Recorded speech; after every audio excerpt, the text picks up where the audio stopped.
Bem-vindos ao Pode Isto Ser Terapia, um podcast de empoderamento e reflexão no feminino, onde vamos poder partilhar as nossas ideias e do nosso caminho. Eu sou a Inês Guerreiro. E eu sou a Joana Grilo, e este será um espaço onde também os nossos convidados nos ajudarão a decidir se isto pode ou não pode ser terapia. Reforçamos que este conteúdo não tem qualquer fim terapêutico e é baseado exclusivamente na nossa opinião e vivência. Não se esqueçam de nos seguir no Instagram, ativar as notificações no Spotify e Apple Podcast e subscrever o nosso canal de YouTube em pod.istoserterapia.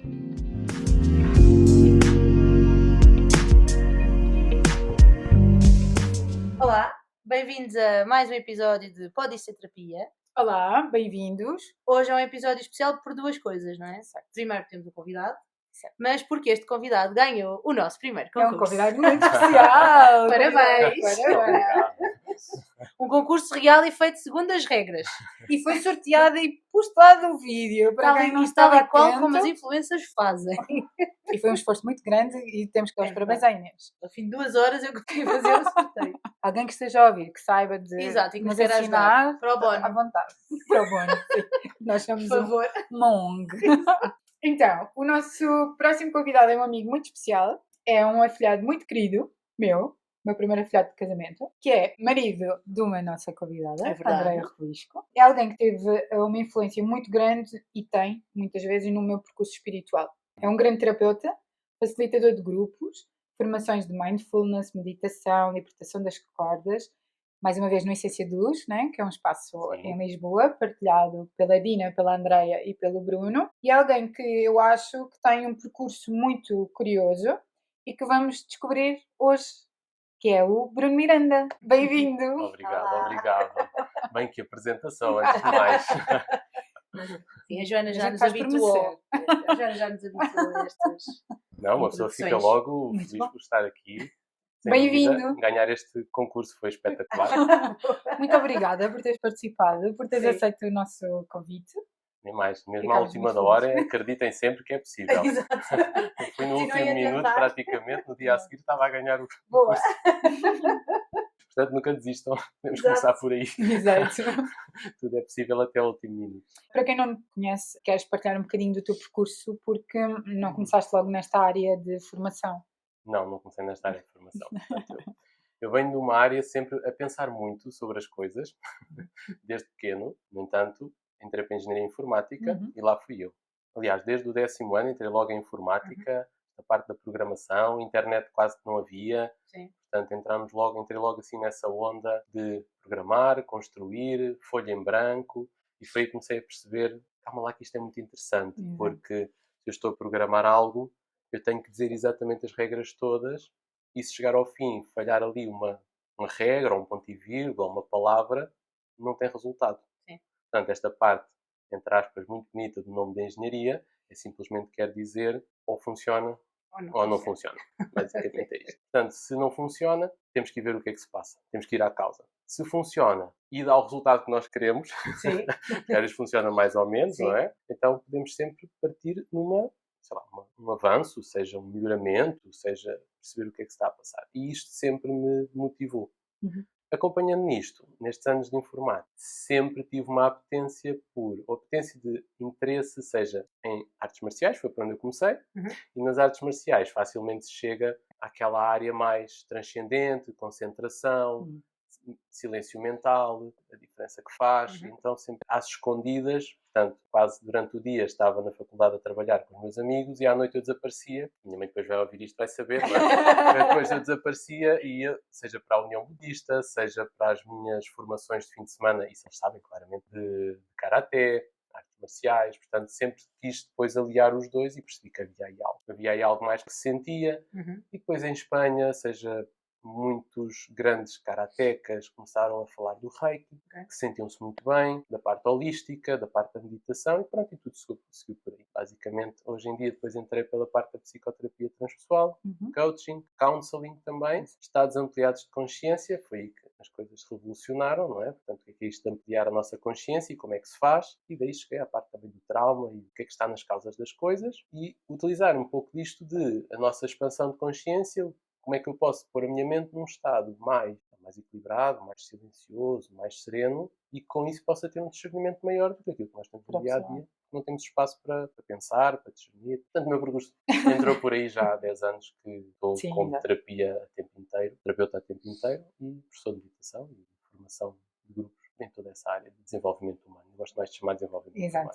Então, tendo em conta aqui um bocadinho o nosso formato, nós vamos sempre pegar numa frase que a pessoa escolhe, e a tua frase escolhida, vamos entrar por aí, de uma forma muito simples: o trauma sem drama. Parece que a deixa para mim, não é? Sim. Acho que deixa um bocadinho também aqui para a mesa, não é? Aqui, e para quem está a ouvir. O que é o trauma e o que é o drama, não é? De alguma forma, entendemos que estão ligados. O que é que vocês sentem às vezes, ou o que é que os ouvintes lá em casa sentem? Trauma, drama? Hoje eu já começo a achar que há um bocado de desconstrução da palavra. Eu acho que antigamente a palavra tinha um grande estereótipo. Tipo, ninguém queria assumir que tinha traumas. Não é? Ninguém queria assumir que, na verdade, é uma coisa simples, que às vezes não se tem noção do impacto que pode ter na nossa vida, mas que todos nós temos em alguma fase, com alguma circunstância, e não precisa de ser por uma situação de violência ou de algo muito dramático, não é? Por isso é que eu acho que a forma simples como tu puseste a frase, acho que faz todo sentido. Todos nós passamos por momentos que influenciam a nossa vida e só era muita relutância numa fase inicial em atribuir um nome de trauma. Sim, porque é pela intensidade, não é? O trauma é uma dor intensa ou é um impacto. Basicamente, se tiver um corte num dedo, é um trauma, não é? É uma marca que está ali. Portanto, o trauma em si não deixa de ser uma marca do nosso passado, em que, temos explorar isto mais à frente, mas em parte um trauma é onde nós nos sentimos que não tínhamos muitas soluções, senão, olha, já aconteceu e isto está-me a deixar uma marca e eu nem sei o que é isto. Muitas vezes os piores traumas, nós não sabíamos o que é que estávamos a experienciar. Não tínhamos sequer o conhecimento, não tínhamos uma estrutura mental, não tínhamos método de comparação, simplesmente aquilo aconteceu, cruamente, e só depois é que percebemos que é um trauma. Na altura o trauma não se define no momento. Sim. O trauma define-se depois, tipo, olha, tenho uma marca aqui. Pois, não é? As consequências, exato. É muito interessante porque eu, quando comecei a fazer terapia, teve a ver com a perda de peso, com esta relação com o corpo, e uma das coisas que eu dizia, e à medida que fomos, obviamente, pegámos aqui um bocadinho no passado, eu não conseguia identificar o momento em que eu dissesse assim, isto foi altamente traumático e alterou por completo a minha vida. Mas pronto, não foi nada que fosse necessário encontrar necessariamente um trauma, portanto o processo foi decorrendo, e há muito pouco tempo, a propósito de um curso, no fundo, que eu estou a fazer associado à compulsão alimentar, alertaram-me para esta questão dos mini-traumas. E dos mini-traumas, no fundo, serem isso que estás a dizer, é algo que acontece e que nós não controlamos no momento, mas que teve um impacto. E obviamente isto depois acabamos por refletir sobre isto. E já houve vários momentos que eu consigo identificar no passado, associados a esta questão do que é a compulsão alimentar hoje, que tiveram impacto, e eu nunca diria que foram traumas, ou que foi algo, porque eu tinha esta ideia um bocadinho pré-concebida de trauma é uma violação, trauma é algo muito marcante e que mas esta questão de serem traumas mais pequenos e que efetivamente têm impacto, como dizes, que muda aqui um bocadinho a forma como nós também percepcionamos aquilo que é a realidade e que depois temos que gerir, porque teve um impacto grande em nós. E muitas vezes muitas vezes nós nem sequer definimos, lá está, o que é um trauma, não é? Aquilo está ali cristalizado, Sim. Temos um comportamento por detrás e o que é que começamos a identificar que há qualquer coisa que não está bem, muitas vezes com os exageros, Sim. Não é? Com algum desconforto cá dentro, ou começamos a perceber que a nossa reação é desajustada até para nós. Nós às vezes vamos para casa e dizemos assim, mas porquê que eu tive aquela reação? É? Começamos a pensar. Então, geralmente, o estado de consciência de percebermos, calma, que há aqui algo que eu reajo de uma forma que se calhar não é a mais producente para mim, ou mais eficaz, ou que tenha mais resultados, né? Que são dos resultados na vida. Então começamos a perceber, e esse é um dos primeiros passos. Não é mudar o trauma, sequer. Por isso é que não é preciso, meu Deus, tenho um trauma. O primeiro grande drama, né? Aquela parte do primeiro grande drama. Mas esse grande primeiro drama chama-se muitas vezes do choque depressivo. Pode ser interessante porque muitas pessoas não entendem o que é isso. A pessoa, quando se dá conta que tem algo que está desajustado, como se fosse um relógio que está ao contrário, ou que está atrasado de todos os outros, ou mais adiantado, né? Temos ritmos diferentes. E começamos a perceber, calma lá, que eu preciso de me ajustar. O primeiro grande grau de consciência é eu tenho algo desajustado. E isso gera um choque depressivo. Não deixa de ser interessante. Só que muitas das vezes, nós, pela nossa cultura, E também pela sensação que vem, nós temos sinais no cérebro que nos dizem isso é mau para ti. O problema é que nós interpretamos esses sinais do isto é mau para mim, em vez de ser uma tomada de consciência e quase, uau, estou a descobrir algo, mas isto é terrível, pode ser terrível, obviamente, isto marcou-me imenso. Nós geralmente vamos a fundo, vamos deprimir e temos aquela reação e ficamos ali. Porquê? Porque não temos soluções. Achamos que é para sempre, já me aconteceu e o problema não posso mudar e então estou preso àquilo. E esse é o grande problema. Mas o choque depressivo é muito bom. Eu acho que é muito importante a falar desse choque depressivo, porque é uma situação que tem um nome, que toda a gente já sentiu, não é? Não. E eu acho que muitas vezes antes de pedir para consulta, ou às vezes quando fazemos sessão, é aquela coisa do, eu já tomei consciência disto, não é? Eu não sei como é que hei de gerir isto, eu sei que isto está a ter impacto na minha vida, mas durante algum tempo nós escondemos isso, que é do tipo, isto não é igual a maior parte das pessoas que estão à minha volta, não é? Tipo, então há um grande erro, há uma grande falha para mim. Às vezes tentamos esconder. É isso, e a vergonha molda-nos um bocado, não é? E a vergonha é aquela que deveria ser desafiada a nós e a todos os ouvintes, onde temos vergonha, vai para a frente porque vais transformar algo. Exato, transferir isto para uma sessão é algo hiper mega libertador. Não é? Tipo, chegar a uma sessão e dizer, olha Bruno, eu estou a sentir isto tem tido impacto na minha vida, não percebo de onde é que isto vem, mas é um comportamento que eu repito. E logo aí começa o primeiro grande choque depressivo, mas ao mesmo tempo a primeira transformação, que é, eu geralmente em terapia, ou em terapia no sentido de aconselhamento, quando estamos a escutar a pessoa, a primeira sensação que eu tenho, quando eu percebo que a pessoa tem uma vergonha de algo, aquilo é ouro. Exato. Aquilo para mim é um momento que vale ouro, porque a pessoa vê-se, está a sentir-se segura para se abrir, para partilhar, e logo a seguir diz, mas reformula, pensa, damos espaço, e depois quando a pessoa se sentir segura, muitas vezes, eu vou confessar aqui algo. E o que é interessante é que nesta aliança, há também as partes das tradições espirituais, filosofias e outras linhas de desenvolvimento humano, fala-se muito de, por exemplo, nós conhecemos a tradição cristã ou não, que é a confissão é o primeiro passo para transformar. A religião cristã é muito inteligente nisso. Porque confessar a alguém que supostamente não vai contar a ninguém, mas que te ouve, colocamos cá para fora o que é que se passa connosco, torna-se exterior a nós. E tudo o que se torna exterior a nós perde força. Portanto, quando falamos sobre algo, esse algo já perdeu força. Cá dentro, guardado, tem a força de, ao mesmo tempo, estar a querer ser escondido. Porque está cá dentro, está escondido. Então, é engraçado que a gente, eu às vezes, até de uma forma tola, dizia sempre eu hoje vou à sessão mesmo para apanhar. Era no sentido de dar o corpo às balas, porque é um bocado isso que é, eu reconheço que há aqui isto, eu sei que até, porque já tive várias fases, que era a fase em que eu identificava e levava ali há algum tempo até levar aquilo para consulta, ou aquela fase em que isto vai oscilando, né? Vamos tendo mais coragem, menos coragem em determinada fase, mas de levar aquilo para consulta, saber que aquilo me vai doer, mas eu já ir com essa capacidade de chegar aqui e dizer, olha, está aqui, é isto.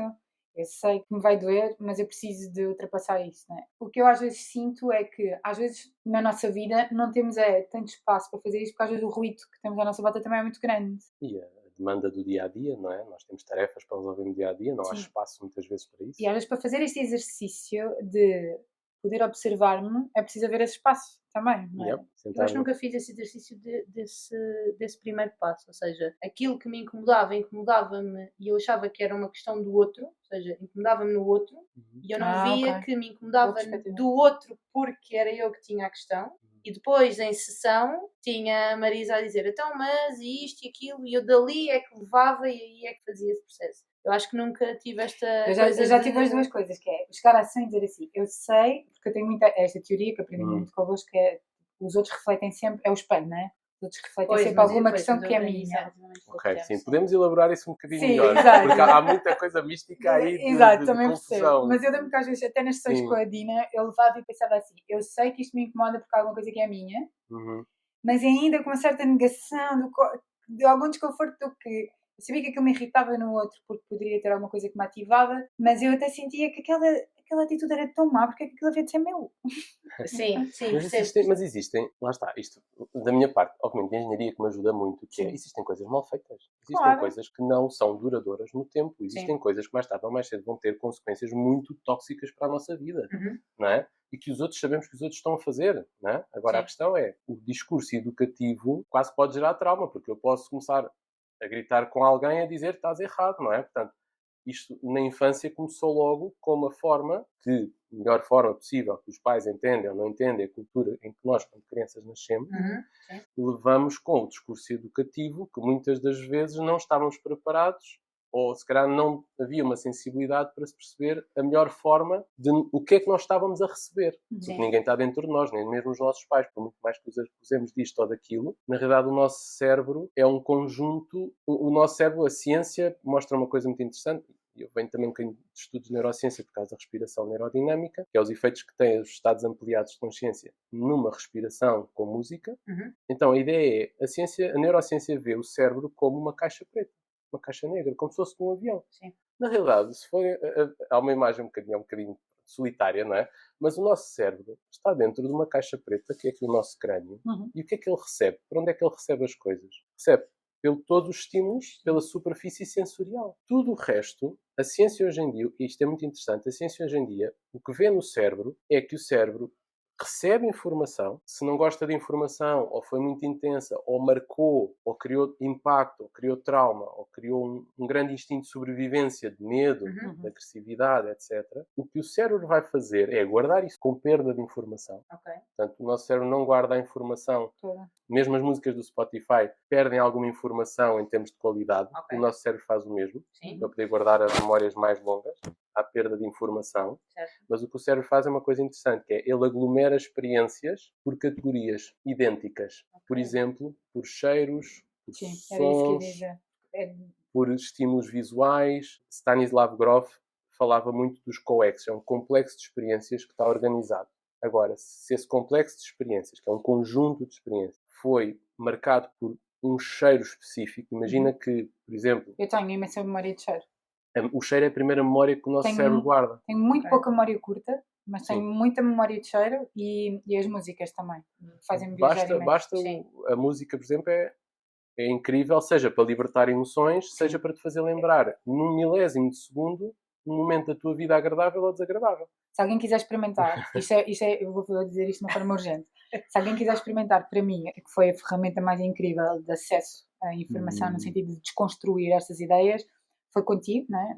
Nas sessões de respiração neurodinâmica, que é efetivamente uma viagem incrível. E isso tem a ver com a própria pessoa, ou seja, nós sabemos que a música é poderosa, nós conhecemos a música e os bebés interpretam a música e mexem os braços e as mãos e a cabeça, vê-se que há um movimento com a música logo, ainda nem sequer sabem falar, portanto a música é algo que é uma primeira base em relação à fala, e por isso é que a música tem um grande poder de, sem usarmos linguagem, a pessoa está só a respirar de uma determinada forma, isto não é divulgação, mas é assim que se processa, a pessoa está a respirar de uma determinada forma, com uma música desenhada, um set de músicas desenhado, com certos ritmos diferentes, mais emocionais, mais tribais, porque sabemos que estes ritmos mexem connosco, então podem ativar outros estados, memórias, libertação de sinais do corpo, porque esta parte é muito interessante. O corpo acaba por memorizar tudo. O corpo não memoriza, desculpa, o corpo memoriza em termos, mas ele regenera-se.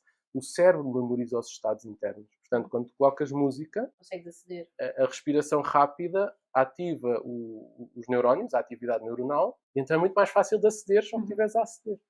Por isso é que, no tema de hoje, por exemplo, libertar trauma sem drama, tu podes aceder com música a uma área traumática, a uma memória que tem uma carga negativa, e a música é como se fosse o cirurgião.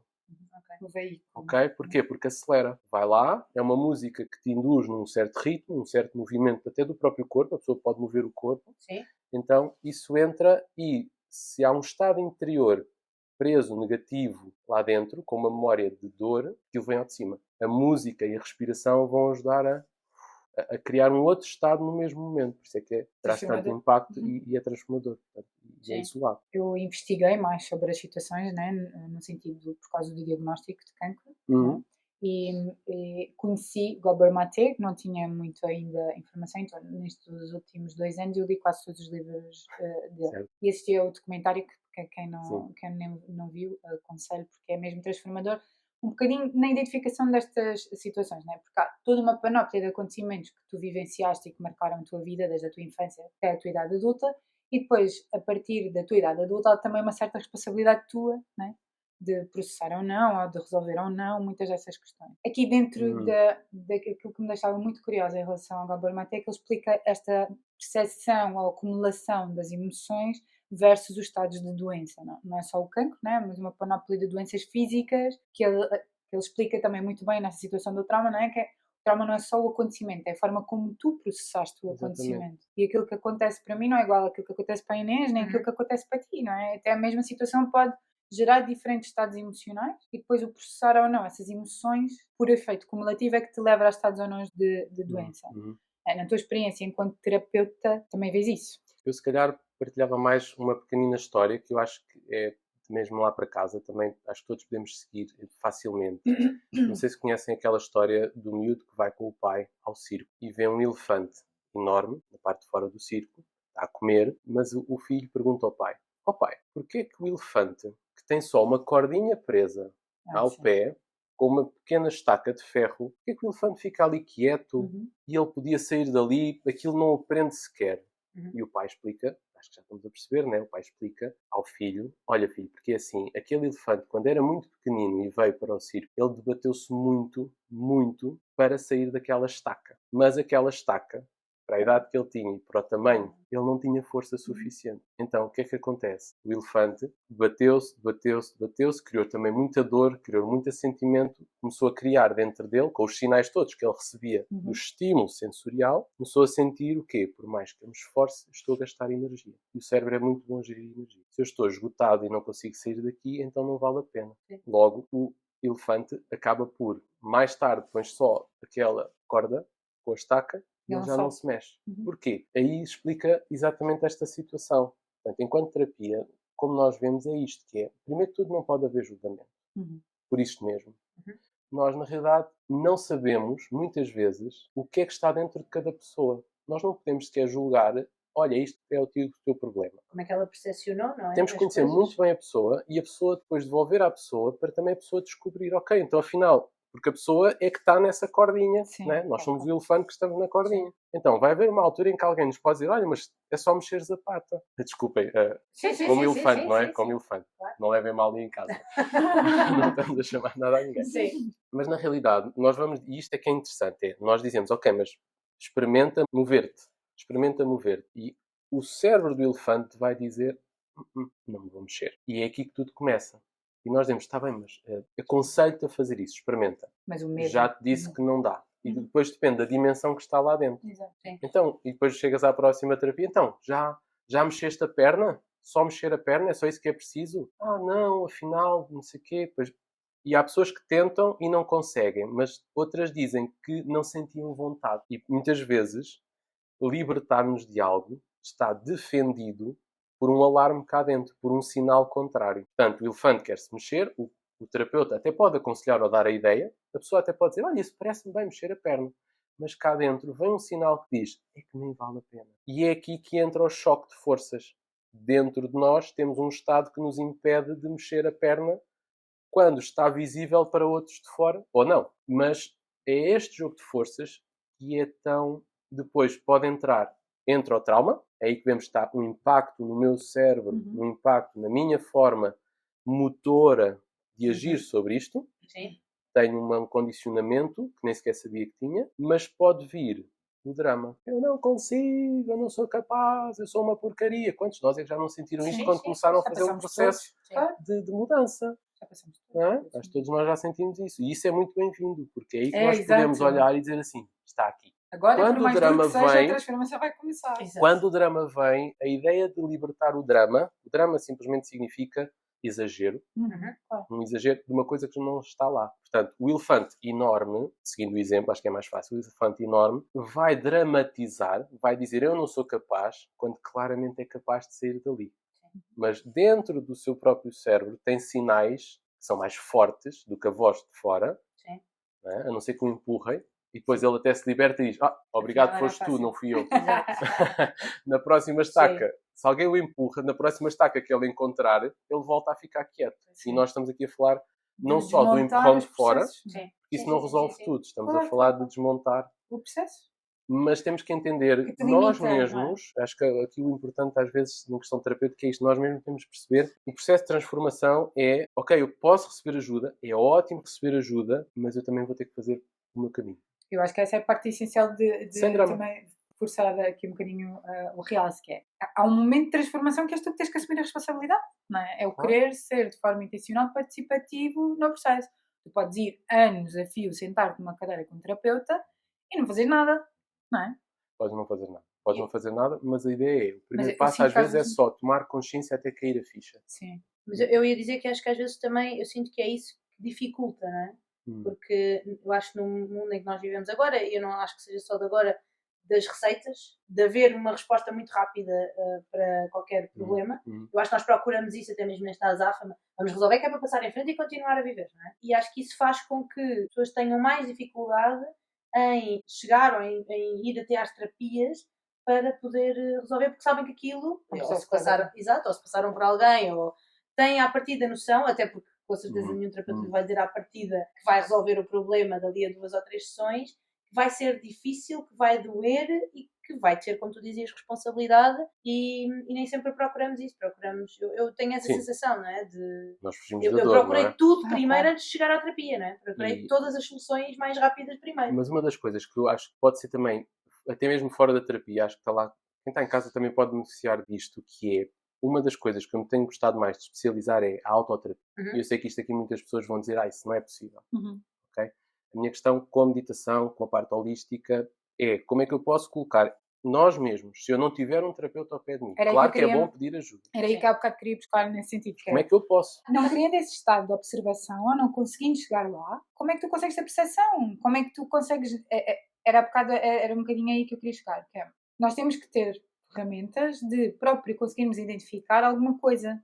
Chama-se tomada de autoconsciência. Sim, e isso tu tens requer... imensas ferramentas nesse sentido. A ideia é, eu acho que, eu olhando para trás, e as pessoas às vezes olham e dizem, ok, cada método de terapia segue o seu método, seja a psicologia, etc., segue um método ótimo que funciona cientificamente, está comprovado, etc. Na área mais de meditação, ou na área mais counseling, mas mais a área meditativa, a área da meditação, tal como vem da própria parte das artes marciais, é, eu estou numa situação difícil na vida, que recursos tenho eu dentro de mim, não é? Nós muitas vezes só encontramos em situações difíceis, nós às vezes só mostramos a nossa força quando não temos mais nada, e algo se ergue cá dentro. Então a ideia é, como é que eu posso ir buscar isso? Como é que eu posso pôr a minha mente num estado de discernimento para que esse discernimento possa me levar a um estado que está comprovado no próprio cérebro, já que estamos a entrar um bocadinho mais para a parte científica, pode ser interessante, que é, podemos dramatizar ou temos um outro estado. O drama é simplesmente uma memória do passado que está a entrar em exagero e que podemos ficar naquele filme. E não pode ser também considerada uma resistência? Exatamente, uma resistência normal de dor, de algo que ainda vem, que é um fantasma e que ainda vem com alguma força, não é? Pois, eu também acho que o desconhecido às vezes cria um bocado essa... Depois nós pegamos e podemos dar desculpas, podemos romantizar, podemos querer normalizar, podemos fazer uma quantidade de coisas. No entanto, isso é o processo automático. Né? A próxima parte é só, o nosso cérebro tem uma área que se chama quando o cérebro se apercebe, isto é interessante, é quando o cérebro se apercebe que algo não está a ser, que ele não previu bem a situação, quando o cérebro se apercebe, o cérebro prevê o que é que vai acontecer, muito rapidamente. Imagina, vais na rua, fomos rejeitados ou traídos por alguém, e isso criou um trauma. Já estamos conscientes desse trauma, mas estamos conscientes que é outra pessoa do nosso passado.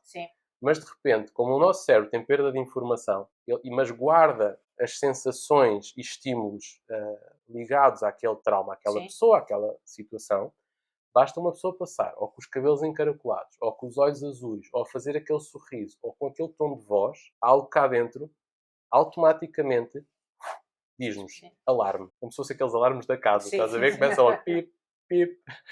Então, o cérebro faz isto. E isto é o processo automático. E acho que esta é a questão importante, que é, nós podemos ir atrás disso, podemos ter atenção, mas também podemos ficar presos. E dizemos logo, esta pessoa é X. Ou isto nunca vai dar certo.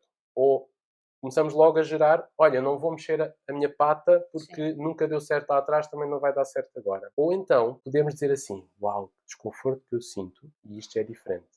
O que é que este desconforto me quer dizer? E a partir do momento em que começamos a sentir e a dar boas-vindas ao desconforto ou boas-vindas à ansiedade, e este é que é o difícil, e aí a meditação ajuda e outras técnicas ajudam, porque habituamos a estar, isto não é masoquismo, mas habituamos a convidar ou a beber um bocadinho o chá com coisas desconfortáveis, mas com um significado diferente, que é o significado de eu não tenho muita preparação ainda para isto. Eu não tenho proteção na vida para isto. E quando fazemos esta pergunta, o que é que se passa aqui comigo? Ativamos uma segunda área do cérebro, que é mais interessante, que é a área que se chama aprendizagem. Exato. E é só isto que precisamos, é dar um compasso de espera, Sim. respirar fundo e perceber o que é que se passa aqui. Porque cria-se de alguma forma, em algum momento da vida, um bocado esta aversão a ter que se processar emoções que não são só a alegria e a felicidade. Mas não é? não há hipótese, né? Exato. Lamentamos. Olha, a verdade crua precisa, aqui no podcast. E não precisa de ser só... Vai vir desconforto. Exato. Não é preciso, é drama. E não precisa de ser só o trauma, não é? Não é Tipo, preciso. a tristeza faz parte da vida, não é? Da mesma forma que a ansiedade também faz parte. Mas vai ser desconfortável. Exato, vai ser Mas sempre não vai ser desconfortável. voltamos sempre à mesma questão. Nós fazemos isso exatamente porque, enquanto miúdos, é um bocadinho aquela coisa do já passou, não chores, já passou, está tudo bem, já passou. Sim. Não passou nada, está-me a doer, caí, aleijei-me, não passou. É diferente de dizer assim, eu percebo que está a doer, Chora à eu estou vontade. aqui. Desde E nem, que é sintas aquela, segura. sim, e nem é aquela coisa do vá, chora, deixa... Não é isso, é, eu estou aqui, eu sei que te dói, eu não posso fazer nada, não posso agora resolver mais do que resolvi, seja por um penso, seja o que for, mas eu estou aqui e percebo-te. E vem a primeira resposta. E essa é sempre a primeira resposta automática. Pode vir a emoção, o desconforto, aquela coisa que vem que nós nem controlamos, só nos damos conta depois. E não é sinal de que alguma coisa está errada, de todo. É sinal de que há uma emoção que te gerou um desconforto. É preciso que te mantenhas nesse desconforto para conseguires entender o que é que podes ou não transformar. Em parte, a questão é só esta, porque nós podemos aí aprendemos a ter uma decisão, que é como é que eu vou reagir perante o desconforto. E isto pode ser programado no cérebro. Nós podemos adicionar um músculo, que chama-se o músculo da auto-observação, ou da observação serena, que é o que se trabalha muito no mindfulness. O mindfulness já tem muitas comprovações também, que é permitir-te olhar, mesmo para o próprio drama que vem, para a dor que ainda lá está, mas muitas das vezes é primeiro deixar isso vir, mas sempre com a consciência de onde é que está a causa disto. Não é ter ido lá atrás, mas é o que é que ativou isto? Como é que eu estou aqui outra vez? Este pensamento ativa uma zona do cérebro que é a zona de aprendizagem. O cérebro gosta de aprender, mas o cérebro a primeira coisa que faz é reagir. Sim. E isto acho que é importante para os ouvintes, não é? Primeiro vamos reagir e só depois é que vamos pensar. Exato. Então, o que é que se pode fazer? Se calhar poderíamos falar um bocadinho das técnicas que existem, não é? Mas há alturas em que vais conseguir parar para pensar e há outras em que vais só reagir, e isso também faz parte da vida, não é? Nós não somos seres vai perfeitos. dependendo da aprendizagem Claro que tens, da experiência que tens, das eu acho situações, não é? Pois às vezes há uma grande idealização neste sentido em relação à terapia. Tu não vais, ou mesmo em relação a uma doença grave, ainda há bocado falávamos disto, que é, tu não vais num momento só porque te aconteceu uma coisa muito grave ou porque já fazes terapia há muitos anos, de repente, e perdoem-me o que eu vou dizer, mas não vais engolir o Buda.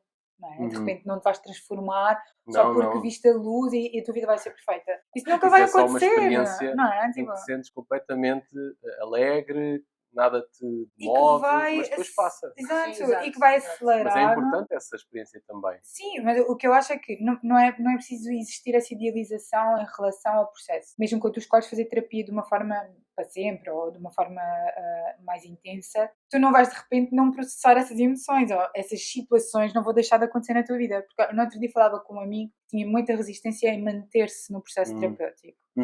Ele escolhia sempre eu vou fazer isto, vou fazer 5 ou 6 sessões e se não resolver vou desistir. E ele já fez isto com 3 ou 4 terapeutas diferentes. E nós tentávamos que ele percebesse que se calhar o problema não está no terapeuta, se calhar está no não investimento na situação, que é, eu estou-te a pagar, tu vais ter que me resolver este problema. Não é? Ou seja, a outra parte não estava a ser processada. E havia uma certa idealização em relação ao processo, que é, isso não me vai doer, porque eu agora vou descobrir uma chave que me vai dar a solução, eu não vou ter de me envolver, eu não vou ter de me despir, isso não vai ter que me doer, e eu vou ter que processar isso rapidamente. Voltamos às receitas, não é? Exato, não existe. Mas mesmo que com a parte de Buda é interessante, porque Buda deu a vida toda para encontrar uma paz mais plena. Exato. Portanto, ele próprio passou por montes de processos, por montes, desculpem aqui a expressão, mas por várias tradições, culturas, ensinamentos que existiam na época, e ele começou a perceber que uns funcionavam, outros não lhe serviam muito. Ele próprio fez o caminho dele de autorretificação, de tentar perceber como é que eu posso manter a minha paz mais tempo, porque na realidade Buda foi ao contrário. Buda, na história de Siddhartha, o pai dele tentou anulá-lo de tudo o que era dor. E isso também não é nada benéfico, porque de repente vamos para a rua, damos conta do mundo que não está protegido e não conseguimos gerir o mundo, porque o mundo obviamente, vai nos esmagar em muitas situações. E esse foi o grande choque desse homem que sentiu o grande choque da vida, ou o grande trauma da vida para Buda foi ver um morto, um velho e um doente. Ele próprio levou um grande impacto por ver essa situação que podia vir a acontecer. Então não deixa de ser interessante que ele próprio fez uma autoterapia com a ajuda de muitas pessoas, mas ele nunca se esqueceu. O problema está aqui dentro de mim, na minha reação aos eventos da vida e à minha forma que eu processo as situações. Sim. E então ele demorou uma vida inteira. A questão é, se calhar, como é que as pessoas podem beneficiar de coisas simples, não é? Sem muito drama, sem terem que ir à cirurgia da terapia muitas vezes, que é muito bom, não é? Por exemplo, pode ser simplesmente uma boa noite de sono. Estamos a falar nisso há pouco, não é? Dormir bem, aprender a dormir bem, conhecimento sobre como dormir bem, o que é que se passa com o meu sono, como é que eu posso regular o meu sono. Pois, eu dizer rotina de sono. Rotina de sono. Segundo ponto, há 5 pilares muito importantes. Um impacto gigante. Nutrição e hidratação, que são um dos pilares também. Basta que o corpo sinta que está a ter os nutrientes necessários, por exemplo, nem que seja com suplementação, o corpo vai dar sinais ao cérebro, está tudo bem, não vou passar fome.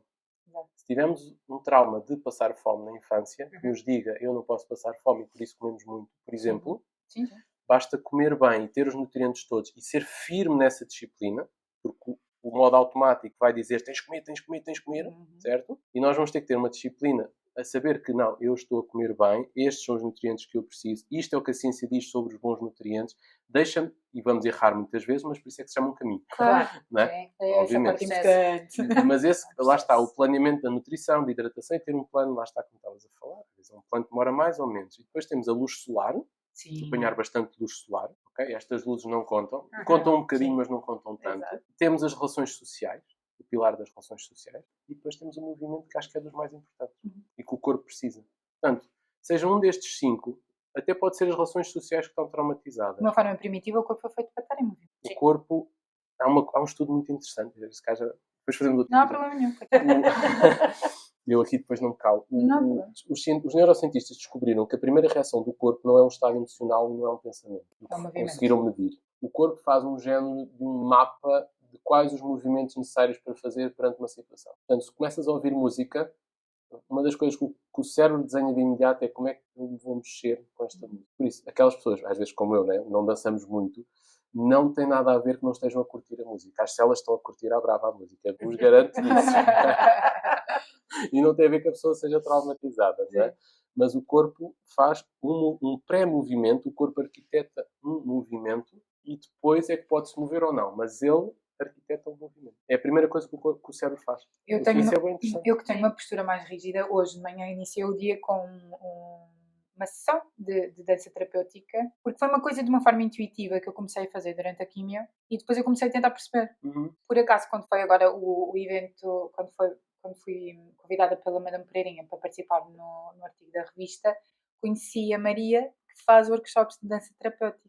E foi incrível nesse sentido, de perceber que eu tinha uma postura muito rígida, ou seja, havia parte de mim que não sabia fluir, ou que achava que a dança tinha todo um protocolo. E o cérebro já tem esse protocolo montado. Sim, e depois desmontar isso e permitir que seja o corpo a conduzir o movimento, não é? É um bocado o que acontece na respiração. Isso? Foi incrível. Eu acho que agora já consigo aceder ao espaço de poder participar sem sentir o ridículo, porque acho que participar na respiração tem-me ajudado muito a desconstruir esse lado. Porque estamos com uma venda, estamos deitados no nosso colchão, e permitir que seja o corpo a intensiva, controlar. E deixamos, se a pessoa quer se movimentar, por exemplo, pessoas que vêm da parte das artes, atores também, por exemplo, que já estiveram presentes na respiração neurodinâmica, vê-se que eles movem-se muito mais. Portanto, há pessoas mais predispostas ao movimento. Sim. E movem-se, e dançam, e rebolam, e deixam o corpo fluir, porque é uma forma deles processarem a informação, é uma forma de processar a emoção, uma o trauma. Exato. E é uma ferramenta nesse sentido, que ajuda a desbloquear determinados pontos mais tensos, no sentido de deixar fluir melhor a energia. Eu tenho achado mesmo. E depois muitas vezes também podes processar, lá está, tenho sempre esta questão das dicas curtas, não é? Se a pessoa ouvir 10 a 30 minutos por dia de música, antes de fazeres uma tarefa intelectualmente complexa, ou que precisa de foco, tu ganhas muito foco só para ouvir músicas que gostas. Independentemente sejam mais tristes, melancólicas ou com ritmo. Porquê? Porque se até por acaso tens uma apetência ou tens um gosto por ouvir músicas que possam trazer mais tristeza, Tu vais ajudar o teu corpo a processar a tristeza durante aquele momento. Okay. Isso é muito interessante. Porquê? Porque a música tem uma complexidade de emoções que não são verbalizadas. Existe a música, existe a terapia onde falamos imenso, existe a escrita, não é? Sim. Ou existe simplesmente sentarmos à janela, como eu gosto, e ficar ali em silêncio. Não estou a meditar muitas vezes, estou simplesmente... Eu digo assim, ok, cérebro, agora coloca-te lá em modo de reflexão, porque há aqui qualquer coisa que eu preciso de... E trago o tema e entrego o tema à reflexão. E fico ali só a respirar um bocadinho e deixo estimular, ou seja, nós temos mesmo que estimular esta parte dentro de nós, que nós vamos perdendo, para com a parte automática, Que é mais instintiva, não é? que é mais rápida e é mais eficiente em termos de energia do cérebro. Portanto, a parte reativa é muito mais eficiente. Agora, mas é muito boa quando já temos um bom hábito implementado. Se tu tens um bom hábito implementado, tu tens todos os sinais, já te levantas com vontade de fazer algo. Não é? Portanto, é já automático. Agora, o que é certo é, para entrar no lado automático, precisa de muito treino. E precisa da repetição consciente, fazer isso muitas vezes. E há uma altura que diz assim, uau, já falei isto, até eu já me apetece ir caminhar, até eu já me apetece ir refletir, até eu já me apetece ir ter com os meus amigos, antes não me apetecia. Tens que repetir muitas vezes. E a reflexão não precisa de ser estática, não é? Não, podes ir a andar, podes ir a ouvir música, podes... Portanto, são várias técnicas, pode ser luz solar, pode ser... Estás com os amigos, pode ser uma boa noite de sono. Olha, vou dormir neste assunto. Eu estava a pensar, agora a propósito dos pilares, que eu há 2 anos diagnosticaram-me no princípio de burnout. Burnout para mim era, isto tem a ver com o trabalho, a essência do trabalho. E foi muito curioso para mim, foi uma aprendizagem, não é? Porque ao mesmo tempo eu sabia que havia muito da minha responsabilidade nesta questão de levar o trabalho para casa, ou de não ter aqui, também não impor limites. E foi muito curioso porque houve uma observação em particular que me disse assim, pois de facto tu estavas sempre a trabalhar. Mas eu não tinha assim tanto trabalho. Não havia assim tanta coisa que eu tivesse que fazer fora. Isto também me deixou pensar. E as primeiras coisas em que mexemos, que a Marisa, a nossa psicóloga, foi mexer, foi exatamente nos meus hábitos pessoais. A rotina de sono que eu não tinha. Eu tanto me deitava à meia-noite, como me deitava às 10, como me deitava à 1 da manhã, mesmo que no outro dia tivesse que acordar mais cedo. Esta questão de ter 1 hora para deitar, ter 1 hora para ir fazer a rotina toda até deitar. Criar eventualmente um hábito antes de dormir, até por causa dos telefones. Ainda há bocado aconteceu-nos. Eu tenho limite nas aplicações do meu telefone. Bom. Eu tenho limite mesmo no funcionamento todo. Há aplicações que só posso usar durante 1 hora durante o dia e a partir das 10 da noite fecha tudo. E obriga-me, não quer dizer que eu não as use, há mesmo em alguns momentos, mas obriga-me a pensar, ok, já chegou este tempo, se calhar não vale a pena, já nem vou ativar isto e já não mexo mais. E é muito curioso pensar que a maior parte dos hábitos que eu implementei inicialmente não tiveram nada a ver com o trabalho, tiveram sim a ver com as minhas rotinas, que obviamente influenciaram, porque depois, a partir de determinada hora, já não levava trabalho para casa.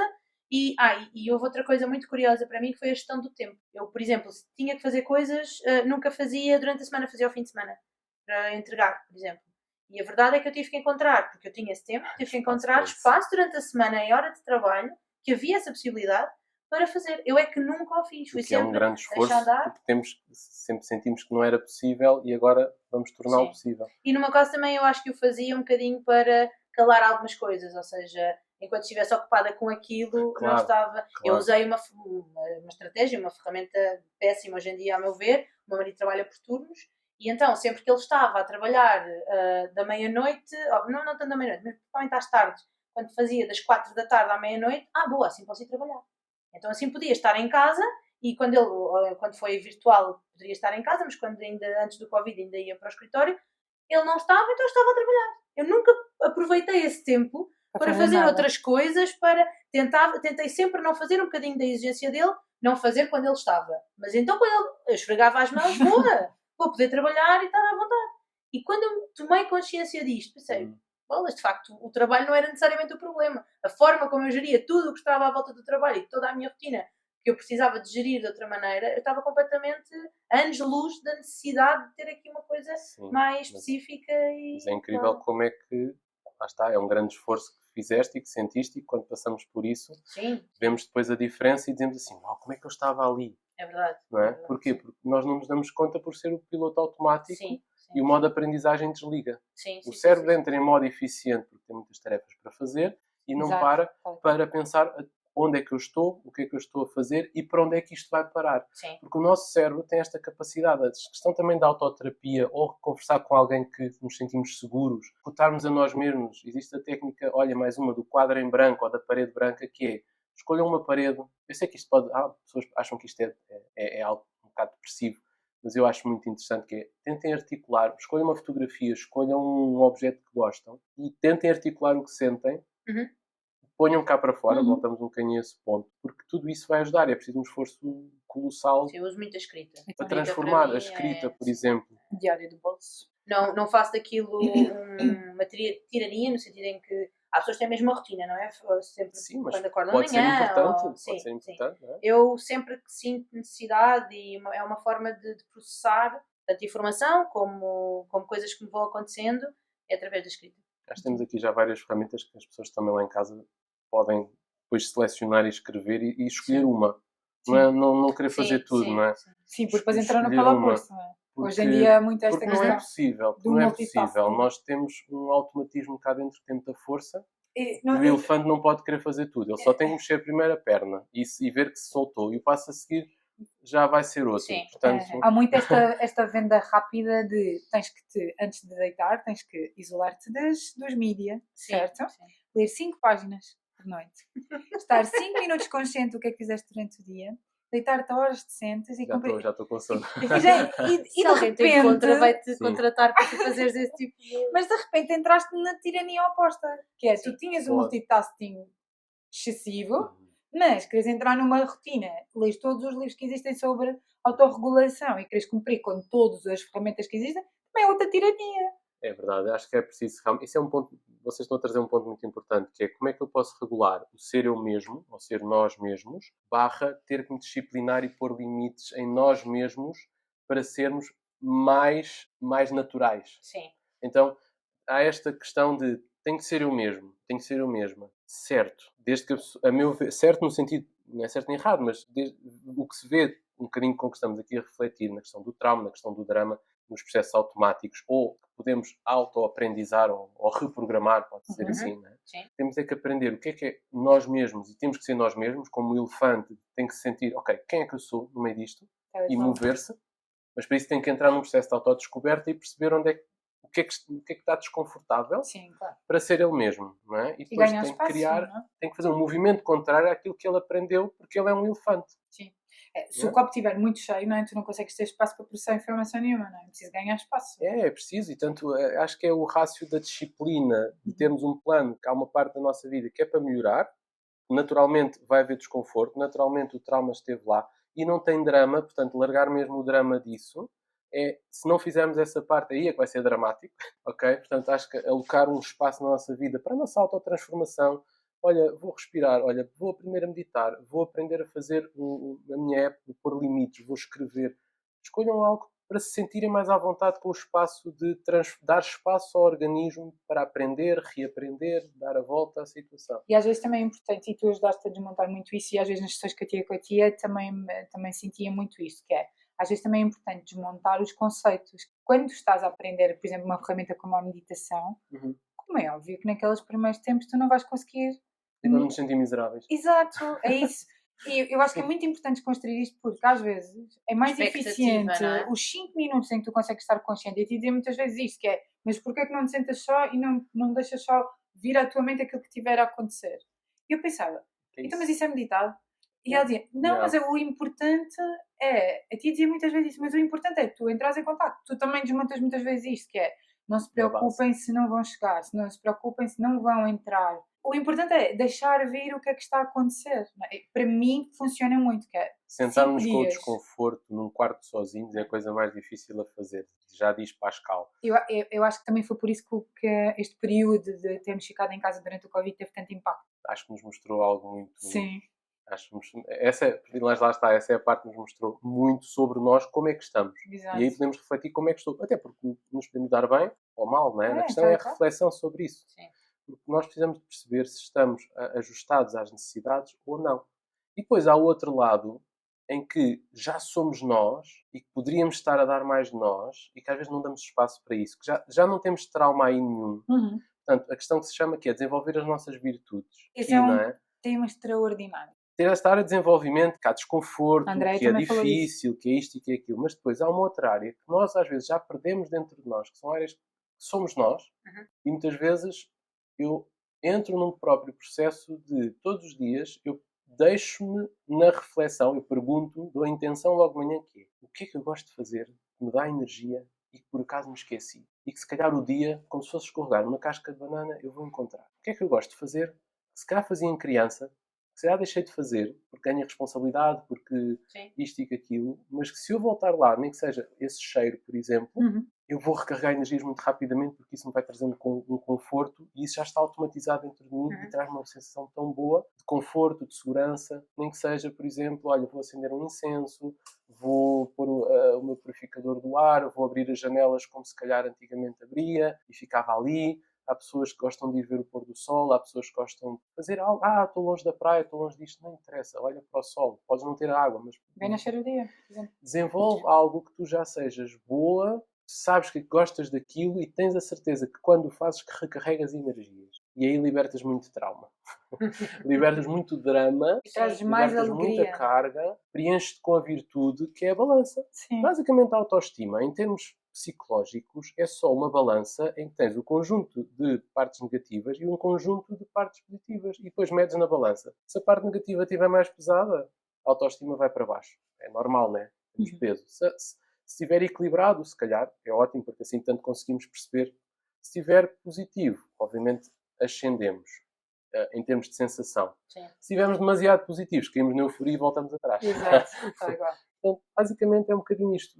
Desenvolvam as virtudes, vejam o que é que gostam de fazer e que seja responsável, obviamente. Mas também temos que ter uma parte em que não é drama nenhum. Há uma área de transformação. Há uma área em que se calhar temos que confessar a alguém que temos algo e vejam o efeito disso. Ouvir música, apanhar mais luz do sol, dormir bem, relações sociais, o conforto. Mas eu sinto-me triste porque eu não tenho amigos. Sim, mas existem outros 4 pilares. Podes não encontrar amigos agora, mas tens 4 pilares. Foca-te nos outros 4. Dá o movimento ao corpo, alimenta-te bem. Dorme melhor, apanha mais luz do sol e eu garanto que o teu corpo vai dizer assim: ok, não tenho amigos, mas tenho uma saúde rija. E isso vai ser muito bom para arranjar os amigos. É muito curiosa essa questão das virtudes. Eu não sei se faz sentido, mas eu sou educadora de infância e em alguns casos há miúdos que exigem, eu acho que todos eles exigem que nós estejamos emocionalmente preparados para lidar com determinadas situações, mas depois há os outros casos que são um bocadinho mais exigentes. E eu tenho alguns desses casos agora na sala onde estou. E eu percebo hoje em dia, porque já fiz um grande caminho, não só pessoal, mas também profissional, que eu tenho que estar disponível emocionalmente para lidar com determinadas situações e sinto que às vezes chego a casa completamente... sim, e mesmo desgastada. Eu não andei muito, nem trabalhei, aparentemente trabalhei muito, mas estou muito desgastada. E estava agora a pensar por causa dessa questão de equilibrar e de fazer coisas que nos dão energia, que uma das coisas há pouco tempo que eu pedi à Marisa foi: eu preciso de estratégias porque eu estou a chegar a casa e está tudo ainda muito difícil de lidar, porque eu dei tudo o que tinha a gerir aquelas situações. Não quero, obviamente, descambar nem com o Bruno, nem com ninguém. E o que é que eu posso fazer para revitalizar isto um bocadinho e poder seguir o dia? Ela, pronto, deu-me algumas estratégias, não só ouvir música que gostasse e que não daquelas calmas para relaxar, mas música que gostasse. É outra. Exatamente. Daquelas que gostasse. E agora estava-me a lembrar de equilibrar, no fundo, encontrar aqui de facto atividades e coisas que eu gosto de fazer e que me ajudam aqui a ter mais energia, que poderá ser diário ou não, mas que ajuda aqui a equilibrar este Sim, momentos. porque senão vai gerar trauma de certeza e depois vamos ter que entrar no mesmo ciclo. Portanto, mais vale, sem dúvida, essa atitude é a melhor possível, que é: eu acho que preciso de algo, deixa-me entrar em modo descoberta. Sim. Essa é a técnica do vou entrar em modo descoberta, porque eu não tenho solução. Em vez de ficar refém disto, vou aceitar que estou refém porque não tenho solução, mas vou procurar. Deixa-me entrar em modo descoberta. Sim. Às vezes entramos em modo descoberta.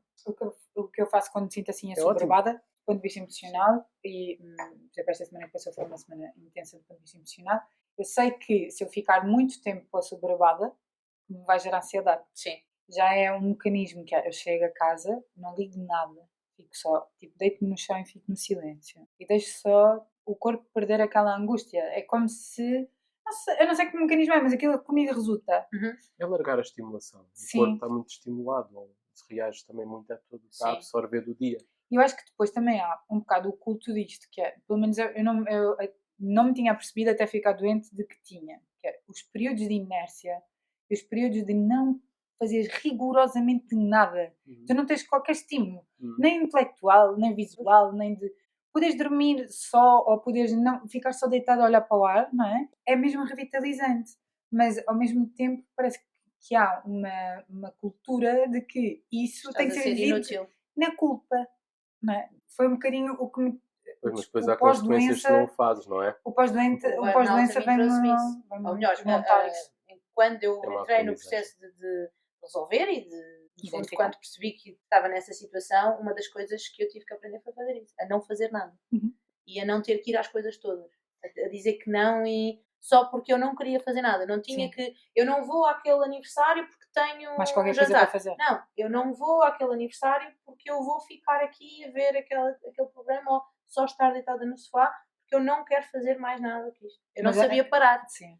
Chama-se mergulhar na emoção, muitas vezes. Ok, então o que é que eu faço? Mergulha, imagina-te a mergulhar naquilo que tu estás a sentir. E isso estás a dar espaço. Não nos estamos a mover, mas estamos a dar espaço para que o organismo mergulhe e processe aquela emoção. Porque fazer coisas muda o foco. Se muda o foco, o cérebro, se é uma emoção complexa, ele não consegue processar. Se eu estou muito triste e aquilo é complexo e vem lá de trás como um trauma, por exemplo, e está a ser gerado por aí, nós vamos ter que dar mais atenção a isso, porque o processamento do computador cá dentro é mais pesado. E se é mais pesado, eu preciso dar mais atenção. Se eu vou fazer outras coisas, o que o cérebro faz é, eu processo um bocadinho e deixo o resto para depois. Eu agora tenho que dar energia a outra atividade. E o corpo, na verdade... É uma questão de gestão, é uma gestão energética do organismo. O corpo, na verdade, mas isso é muito importante sentirmos. É uma das dores da sociedade, é que nós hoje em dia já falamos muito disso. Mas eu hoje consigo perceber, porque já passei e percebo as vantagens disso. Mas começar a fazer é mesmo uma obrigação e de sentir... Isto é quase como eu vou tomar este medicamento que me sabe mal porque o médico me disse que eu tenho que tomar e me vai resolver. E eu ao início fiz isso dessa forma, que é, eu vou parar, porque a Marisa me diz que eu tenho que parar porque isto vai me ajudar e eu tenho que ficar sem fazer nada. E se ficar sem fazer nada não é estar a fazer mal, nem estar a ser inútil. E ali nas primeiras 2 ou 3 vezes eu tive que dizer isto várias vezes a mim mesma. Uma boa relação de confiança aí. Vendo o corpo como sem dúvida, só uma boa relação de confiança é que permite que nós possamos confiar naquilo que a outra pessoa nos está a orientar e fazê-lo mesmo quando tudo dentro de nós está contra. Sim. Mas por isso é um belíssimo esforço. É um exemplo também. Vendo o corpo como uma ferramenta perfeita, o corpo na verdade tem mecanismos de autorregulação. Não é? É preciso que a gente lhe dê os fatores certos. Não é? E eu acho que aquilo que mais descuidamos e que às vezes nos desconectamos é mesmo o sono. O corpo reajusta-se e faz tipo um reset geral à máquina quando dormimos. Incrível. É incrível o reset que faz. E eu acho que um dos piores hábitos que temos é esse, de nos descuidarmos no sentido de não, nós vangloriamos disto, não é? A mim 3 ou 4 horas chegam. E na verdade não é isso. Não é. Chega até já não teres energia na conta bancária do cérebro. Tal e qual. E não haver já conta poupança. Eu sou a outra pessoa que precisa sempre de mais horas e pensa, eu queria tanto precisar só de 6 horas e poder... eu preciso das 8. Isso também pode ser uma descoberta, descobrir quantas horas é que precisamos. A menopausa agora dá um novo déficit. Então a compensação do horário de deitar, por exemplo, tem mais impacto. Se eu não cumprir aquele descanso... Já fica para outros episódios essa parte de como é que vamos regular os nossos ritmos, não é? Tal e qual. Sente-te aberto para voltar sempre que quiseres. Para nós. Eu, quando abrirem um concurso, eu vou voltar. Agora já ganhaste um estatuto diferente, já te podes autoconvidar. Está aberta essa porta, podes te autoconvidar à vontade. Posso lançar o tema e vocês tal e qual. analisem. Totalmente. Obrigado. Então, em modo de resumo, o que é que queres deixar? Um bocadinho, se calhar, a necessidade de sermos autênticos, com consciência, percebendo que há partes que somos mesmo nós, e também darmos espaço para as partes que precisam de ser reguladas. Não precisa de ser mais duro do que aquilo que já vai ser necessário o esforço. Portanto, é preciso um esforço, não tem que ser duro, pode ser, mas se pusermos drama no assunto vai ser bem. Acho que é mais virarmos corajosos neste lado que é preciso de regular, porque o cérebro vai contra nós e podemos ter muitas técnicas para fazer isso de forma simples. E depois também esta parte de sermos mais nós mesmos e desafiarmos a isso. Acho que a mensagem final que eu gostava só de deixar é desafiem-se. Desafiarmos e ver onde é que isso vai. porque as vantagens que isso traz são boas comparativamente ao estado em que provavelmente nós iniciamos. Definitivamente. E acho que cada pessoa já se desafiou em alguns momentos.